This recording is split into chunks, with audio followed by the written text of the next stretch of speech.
Bonjour à tous. Eh bien, prenons encore un court instant ce matin pour lire quelques passages de la vraie vie en Dieu, donc révélation privée de Jésus à Vassula, révélation magnifique de sa miséricorde, de son amour. Au nom du Père et du Fils et du Saint-Esprit. Amen.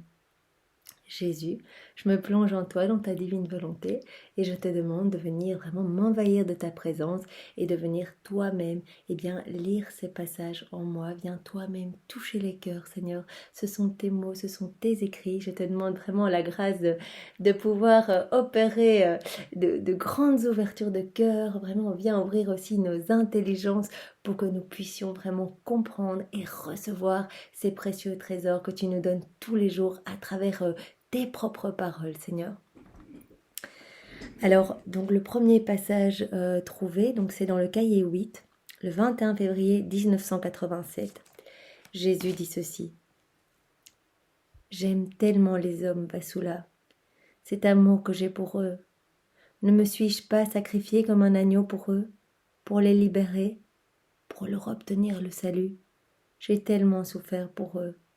Et oui, nous le savons, 34 années de souffrance dans sa divinité, depuis sa conception jusqu'à sa mort. Jésus a vraiment tout souffert, il a refait toutes nos vies. Vraiment, il prenait nos mauvaises actions, nos mauvaises paroles, il les prenait en lui, il les refaisait, ça le faisait souffrir comme des crucifixions internes avec des clous de feu, des flagellations, avec des fouets de feu, des épines innombrables pour chacune de nos mauvaises pensées, de nos pensées d'orgueil. Épine de feu, donc vraiment une souffrance inouïe dans sa divinité et aussi une souffrance bien sûr dans son humanité, les 24 dernières heures de sa vie avec sa passion que nous connaissons par les Saintes Écritures. Et vraiment Jésus a tellement souffert pour nous sauver qu'il nous dit mais je ne comprends pas comment les hommes ne m'aiment pas, pourquoi est-ce qu'ils refusent ce cadeau, ce salut que je leur ai déjà obtenu. J'ai tellement souffert pour eux. Mes bien-aimés, donc il s'adresse à chacun de nous, mon sang a-t-il été versé en vain? J'ai répandu mon sang pour qu'en lui soient immergés vos péchés et que vous puissiez être purifiés. Vraiment, Jésus a versé son sang pour nous laver entièrement de toutes nos fautes. Que vous puissiez donc être entièrement nettoyés. Je vous ai baigné dans les torrents de mon sang pour vaincre le mal et pour vous délivrer. Je suis parmi vous tous, mais néanmoins, Satan est là, et il vous escorte, car il a trouvé moyen de vous séduire et vous faire tomber dans ses filets impies. Moi, Dieu, je ne peux pas vous voir vous diriger vers la perdition. Jésus nous aime trop. Il a versé tout ce sang pour nous, il a souffert infiniment, vraiment pendant toutes ces années à refaire nos vies. Il souffre encore continuellement de chacun de nos péchés. Et il voit que finalement on part avec ça, escorté par Satan pour aller nous perdre, pour marquer nous-mêmes sur notre front le sceau de la perdition. Il ne peut pas, ça le fait trop souffrir. Je suis là pour vous dégager de ces vices, des vices de Satan. C'est ainsi que je me tiens devant vous, pour que vous sachiez qui est votre sauveur. Je viens une fois encore, vraiment une énième fois, vraiment toutes ces révélations privées, Jésus vient nous manifester son amour en nous rappelant. Marie apparaît partout pour nous dire mais convertissez-vous, mon fils est amour, il n'attend vraiment que votre retour, il vous aime tellement. Mon cœur dans ma main, je viens vous l'offrir. Jésus nous offre son cœur. Vous imaginez Dieu, qui est l'humilité, qui vient mendiant d'amour, se mettre à genoux devant nous et nous offrir son cœur. Est-ce que vous allez le refuser? Refuserez-vous ma paix? Alors nous pouvons continuer avec un passage ici. Donc la suite un peu plus loin. Qu'avez-vous fait? Vous creusez de vos dents vos propres tombes, pour avoir semé des graines de méchanceté, les ayant dispersées partout dans le monde, les récoltant maintenant et vous nourrissant de leurs fruits du mal. Voyez toutes ces méchancetés, toutes ces mauvaises choses qui proviennent de nos volontés propres. Nous étions vraiment, au début, nous avons été créés dans la divine volonté, vraiment dans cet amour parfait de réciprocité avec le Père, le Fils et Saint-Esprit. Et puis nous avons bien sûr quitté ce chemin en voulant faire nos volontés propres par le péché d'Adam et Ève. Et par ces péchés, sont nés tout ce que Jésus énumère ici, la méchanceté, toutes ces graines mauvaises qui se sont dispersées partout dans le monde, ces fruits du mal dont nous nous nourrissons maintenant. Apprenez que mon royaume entier règne en paix. Ma création tout entière a été créée dans la paix et dans l'amour. Mes yeux se lassent de vous voir vous entretuer, mes enfants. Je me fais du souci pour vous. Vraiment, Jésus est comme un père. Il nous regarde et en fait, il s'inquiète. Vraiment, il nous rappelle à l'amour. Il nous dit, mais voilà, moi je vous ai créé dans l'amour, vous n'êtes qu'amour. La création n'est qu'amour. Tout en moi est amour. Je veux que vous soyez, que vous soyez bien, que vous reveniez dans à votre place d'enfant de Dieu, que vous soyez immergés dans mon amour, que vous soyez dans cette reconnaissance et que votre âme exulte pour moi, que vraiment je puisse vous baigner de mes bénédictions et de mes grâces, que vous soyez vraiment les héritiers du royaume, les dépositaires de tout ce que j'ai. Je vous donne tout, je vous donne même jusqu'à mon cœur transpercé et déchiré, mon sacré cœur. Je suis votre Père, je vous aime. Regardez, je viens avec toute ma souveraineté, moi qui suis votre Dieu. Je viens à vous pour vous offrir mon cœur. Une deuxième fois, Jésus nous dit qu'il vient nous offrir son cœur. Prenez-le, prenez-le tout entier, il est à vous. Mon cœur se fend et se lacère, ressentez mon cœur. Tout entier, il n'est qu'une immense plaie. Vous l'avez déchiré, ce cœur, vous avez vraiment meurtri le cœur de Dieu, vous l'avez transpercé de part en part, par tous vos péchés, maintes et maintes fois. Moi qui vous ai insufflé la vie, moi qui vous ai consacré, moi Dieu de toute la création qui vous ai baigné dans ma sainteté, je viens à vous avec ma paix, et je vous le demande, je vous exhorte de vous convertir, de revenir à moi, revenez, je suis Jésus agonisant qui vous appelle à revenir. Venez vivre dans ma paix. Écoutez, prenez mon cœur, écoutez-le. Écoutez ce cœur que vous offre votre Dieu. Un cœur que vous avez oublié, vous avez vraiment laissé de côté, vous m'avez rejeté et vous ne connaissez plus qui est votre Dieu. Ce cœur qui vous aime et qui vous cherche pour vous donner la vie, prenez-le.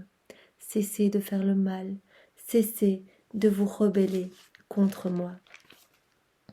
Je souffre tellement. Ici, nous sommes dans un passage beaucoup plus loin, dans le cahier 8, le 6 mars 87.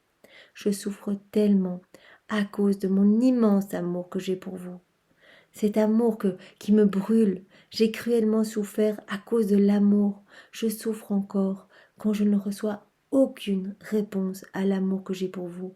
Nous savons vraiment que c'était le plus cruel des tourments, que vraiment c'était une lance. En fait, il a vécu la passion de l'amour, cet amour rejeté, ce qu'il a vécu au Jardin des Oliviers, la première heure au Jardin des Oliviers, il a vécu tout cet amour rejeté. Vraiment, et ça l'a brûlé au point vraiment qu'il en transpire des gouttes de sang. Il était dans une profonde tristesse, tellement triste, tellement triste. Et vraiment sur la croix également, quand il a demandé à recevoir quelque chose à boire parce qu'il avait soif. Il avait soif de nos âmes, il avait soif de notre amour. Vraiment tout cet amour, parce que l'amour de Jésus est vraiment mais brûlant, ce sont des flammes dévorantes d'amour pour chacun de nous. Eh bien, toutes ces flammes qu'il a voulu déverser dans les cœurs, eh bien, n'ont pas trouvé refuge. Il n'a pas pu déverser son amour. Et donc cet amour qui a été rejeté est resté vraiment en lui et ça l'a dévoré. D'ailleurs, vraiment, on peut le lire dans les écrits du ciel, dans les 24 heures de la Passion. Eh bien, que si Jésus, on ne lui avait pas transpercé le cœur, eh bien, ce cœur aurait été consumé par l'amour, aurait vraiment été, que probablement aurait explosé tellement il y avait trop d'amour dedans. Trop d'amour, et vraiment ce trou dans son cœur, il l'a permis pour vraiment créer ce refuge et que son amour puisse se répandre en miséricorde. L'eau et le sang qui ont coulé de son cœur vraiment viennent parfaire, vraiment viennent nettoyer en profondeur toute l'humanité entière. Je souffre tellement à cause de cet amour, je souffre encore quand je ne reçois aucune réponse à l'amour que j'ai pour vous. Peux-tu imaginer ce que je ressens? Bien-aimé, j'ai vraiment besoin d'âmes.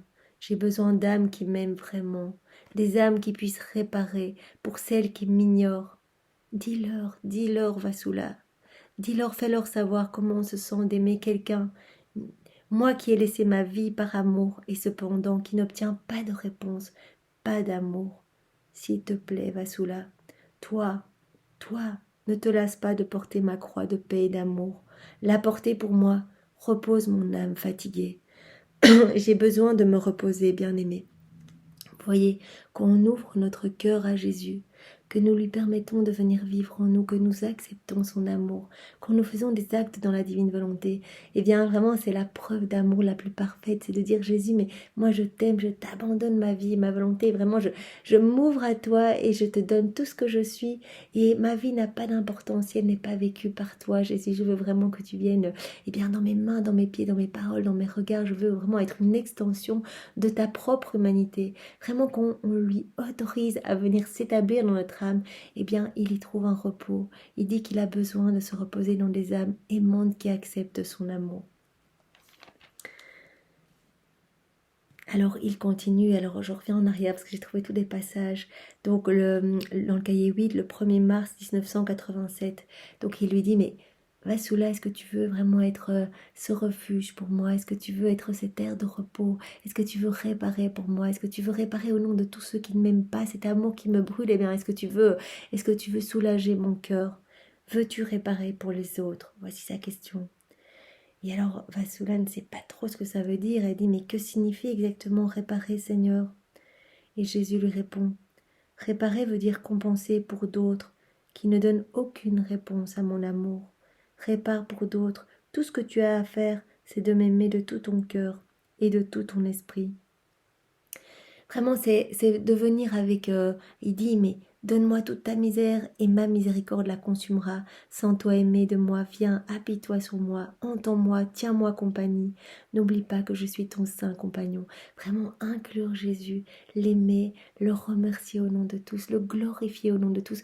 Vraiment exactement ce que nous faisons dans toutes nos prières. Jésus, eh bien c'est au nom de tous que nous prenons ce moment pour mieux te connaître à travers tes écrits. C'est vraiment par amour que nous prenons ces petits temps d'amour pour toi, pour te réparer, pour refaire eh bien, tous les mauvais regards de tous les hommes, tous les mauvaises pensées, tout ce qui a été mauvais, les mauvaises conversations, les mauvaises paroles, les mauvaises actions, les mauvais pas. Eh bien, on reprend tout et c'est ça que nous faisons tous les jours et on replonge tout en toi, Seigneur. Que les mauvaises actions soient noyées dans tes actions à toi, que les mauvais regards soient vraiment noyés dans tes regards à toi, les mauvaises pensées dans tes pensées à toi, que les mauvais pas, les pas qui vont dans de mauvaises directions, qui vont se perdre dans les choses du monde, eh bien, soient mis dans tes pas à toi, Seigneur.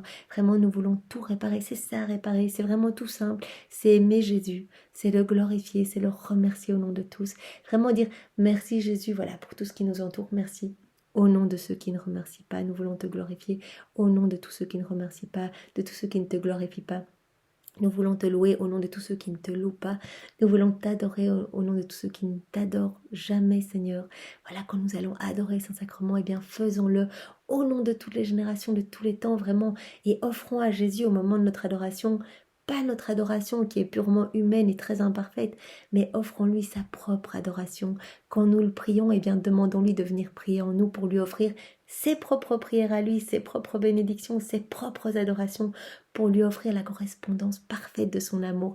Et nous allons le faire au nom de tous. Et cela va vraiment, eh bien, mettre au repos son âme et son cœur qui vraiment son cœur est tellement outragé, tellement déchiré. Nous le voyons vraiment dans le petit panneau derrière moi sur le Sacré-Cœur. Eh bien, comment ce cœur de Jésus est déchiré par les épines de nos mauvaises pensées, de nos orgueils, vraiment de ces lances. Nous savons qu'il y a eu 3 lances, vraiment la lance... voilà, des Juifs, mais aussi la lance de nos péchés, de nos manques d'amour. Vraiment, il a été dans sa divinité meurtri par tous nos péchés, tous nos vices, tous nos manques de foi, nos manques d'amour. Et vraiment, ce feu brûlant qui sort de ce cœur d'amour, eh bien, veut nous remplir de sa présence. Ouvrons nos cœurs et ouvrons nos cœurs au nom de tous. Laissons toute la place à Jésus, au nom de tous. Et alors Jésus dit encore ceci. Donc le 19 février 1987, donc dans le cahier 7, voici ce que Jésus dit encore à Vasula. Donc vraiment pour clôturer et pour montrer que Jésus trouve son repos lorsque nous faisons des actes dans la divine volonté, que nous nous abandonnons à lui avec foi et confiance, et que nous lui laissons vraiment le lit complet de nos vies. Il dit, je trouve vraiment du repos en toi.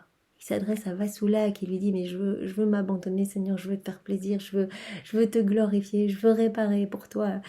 Et il dit alors à ce moment-là je vais vraiment trouver du repos en toi. J'ai irrigué ton cœur de mon sang et je l'ai placé dans le mien. J'ai pris ton cœur, je l'ai mis dans le mien. Je l'ai purifié et je lui ai donné ma paix et mon amour, bien-aimé. Vous voyez, c'est ce que Jésus fait quand nous faisons des actes dans la divine volonté, que nous lui donnons nos volontés en disant Jésus, nous ne voulons plus de ces volontés propres avec lesquelles nous nous perdons vraiment et nous enténébrons bien nos âmes. Eh bien, nous te donnons nos cœurs. Eh bien, voilà ce qu'il fait. Il irrigue nos âmes. Il irrigue nos âmes avec son sang purificateur. Il place nos âmes dans son cœur, vraiment dans son cœur bouillonnant d'amour. Il le purifie, il purifie nos âmes et il nous donne la paix profonde et vraiment son amour. Et moi, je peux vous dire que vraiment, voilà, depuis que j'ai commencé dans la divine volonté à découvrir tout ça, eh bien, il y a une paix qui s'installe petit à petit. Je ressens vraiment eh bien, de plus en plus d'indifférence pour les choses du monde et vraiment de plus en plus d'intérêt pour les choses du ciel, de plus en plus d'intérêt pour Jésus. Je veux vraiment ne plus perdre mon temps dans des bêtises. Je veux que tout soit fait vraiment pour sa gloire. Donc Jésus va vraiment venir nous travailler si nous lui demandons. Vraiment, je pense que c'est son souhait et il désire vraiment venir vivre en nous. Vasula, moi qui suis venue à toi, j'ai toujours souhaité ton amour. Vraiment, il souhaite l'amour de chacun. Maintenant, j'ai prévalu. Je me délecte. Voilà, quand nous arrivons à lui, eh bien, il se réjouit, mais c'est la fête, fête, fête. Vraiment au ciel, sur la terre, il y a des pluies de bénédictions parce que, voilà, nous quittons le monde des ténèbres pour revenir à Jésus. Nous quittons toutes nos misères et nos péchés pour les amener à Jésus, pour lui demander de venir gérer nos vies à nos places. Eh bien, il dit, eh bien, je me délecte en toi. Oh, je me délecte. Vous imaginez Dieu qui dit ça au milieu de vraiment nos pourritures de péché. Je me délecte en toi. Aime-moi sans restriction. C'est comme ça que tu vas vraiment me glorifier. Aime-moi sans restriction, pas conditionnel, un amour. Voilà, Seigneur, si tu m'accordes cela, je vais t'aimer, je vais te prier. Tu m'accordes pas cela, je me sens pas bien, je me sens loin de toi, je t'en veux. D'ailleurs, j'arrête de prier. Non, aime-moi sans condition. Fais-moi confiance sans condition, sans restriction, en réparant pour ceux qui m'oublient et ne font que multiplier mes plaies. Vous voyez, toutes les fois où nous ne nous tournons pas vers Jésus, où nous n'agissons pas par Jésus, pour Jésus et en Jésus, nous multiplions ces plaies. Aime-moi, Vasula, et chacun de nous, il s'adresse à chacun de nous. Aime-moi en guérissant mes âmes bien-aimées, sois mon ciel.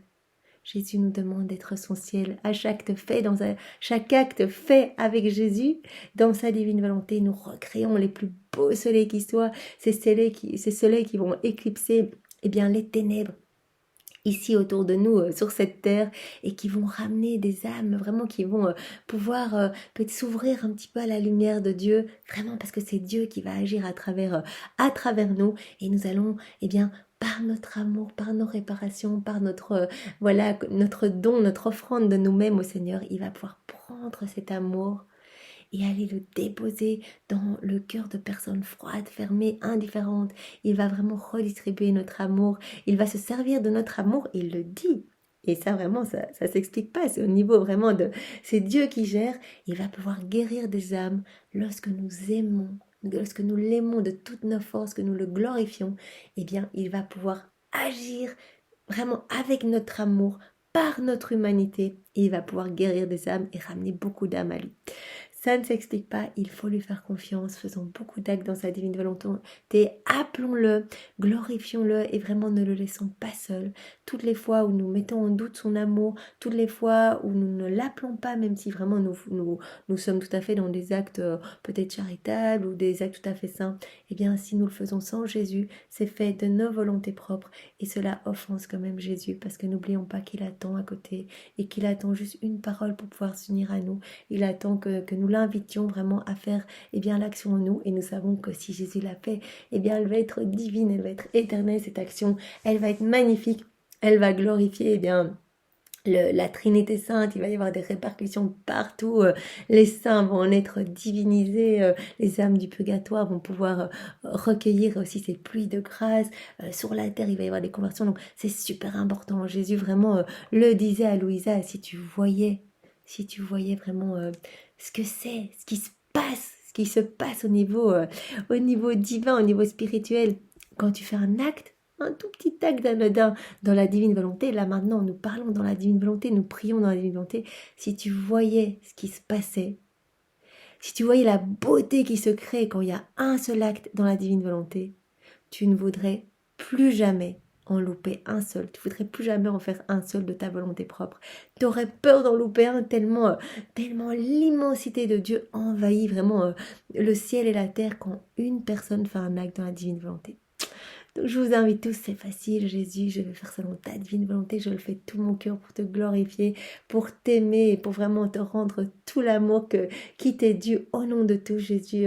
Vraiment viens agir en moi et vraiment empare-toi de tout ce que je suis. Profite de mon humanité pour pouvoir ramener plein d'âmes et glorifier la Trinité toute sainte. Eh bien, soyez bénis dans la divine volonté et passez une belle journée. Au nom du Père et du Fils et du Saint-Esprit. Amen. Bonne journée à tous. Au revoir.